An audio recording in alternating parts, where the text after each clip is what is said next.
No, Q! No! No matter what happens from here on in, I'm not coming back.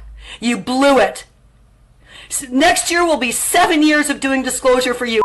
You! And all you orbs! A QAnon follower following an unhinged rant is leaving the cult because she doesn't feel appreciated. I'm Yasmin Khan with the breakdown, and these stories are a little weird for me because they delve into parts of the human psyche that are a little frightening. And I say frightening in the sense that it makes you wonder how people get to this point from, let's assume, a place of relative normalcy, however you define normalcy. The woman in this video is leaving the QAnon cult, and it should feel like a success story, but it doesn't. Why doesn't it? I quit. I quit Q and Q Army.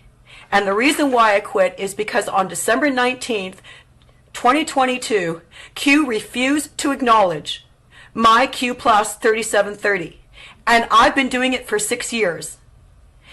Next year, that means I have to wait for another year. Look at all these orbs. You guys, get lost. I'm not coming back. No matter what you do right here with these orbs, just so you know, no matter what happens from here on in, Q, I'm not coming back. You're on your own. And in fact, I'm taking down the ET transmissions. You. All of you on this planet. She's not leaving the Q Army because she suddenly stopped believing in the narrative or in its mission. She clearly still believes in all of it. She's leaving the Q Army because the sense of belonging she may have once felt, she no longer feels. She'd been chasing validation for years, and even in that community that seems to validate every harebrained scheme and idea that its followers can come up with, she still didn't find the level of recognition and praise that she was looking for. And maybe that's part of it right there. I tried to give the ET transmissions to Lara Logan. I tried to give them to Steve Bannon.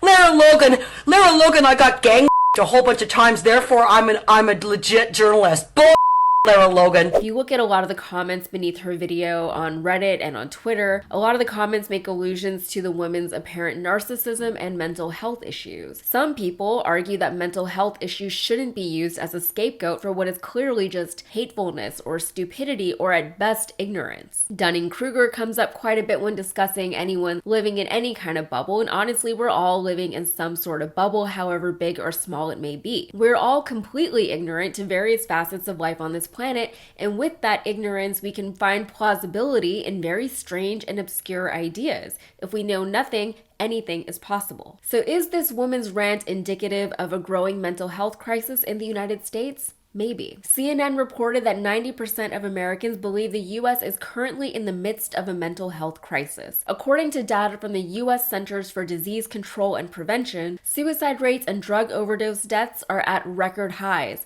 and mental health-related ER visits amongst teens jumped 31% in 2020. Also, over 20% of adults overall describe their own mental health as just fair or poor. But that percentage is even higher in specific subgroups, such as adults under the age of 30, adults in the LGBTQ community, and adults making less than $40K a year. And perhaps even more telling, about a third of adults reported feeling anxious almost all of the time over the past year, and a fifth of adults reported being depressed or feeling lonely almost all the time. And I know it feels like forever ago, but QAnon really started to gain traction prior to the COVID lockdowns. I remember actually doing an IG story about it back then, but people thought that that meant that I believed in it, so I just took it down. I think I just need to work on my sarcasm. But the lockdowns were prime time for the proliferation of something like QAnon. It capitalized on people's isolation, which fueled their feelings of loneliness and anxiety about the outside world, and it gave people something to believe in and look forward to, a way out of this seemingly unending tunnel that we all unwittingly found ourselves in. And now, years later, people are breaking. Yes, we need better mental health services in the United States. I think that goes without saying. But we also need to break out of the fear-driven media cycles and disingenuous political agendas. We need to break out of the individualism that has come to define American culture, and we need to embrace more collectivism. We need a culture shift, and it's obviously easier said than done, but we need each other. And I know it feels kind of counterintuitive and maybe it sounds simplistic or naive, but that might just be our way out of all of this. Anyway, that's it for me. If you got anything out of this, please like and subscribe, and be sure to follow me on Instagram and TikTok. Thanks.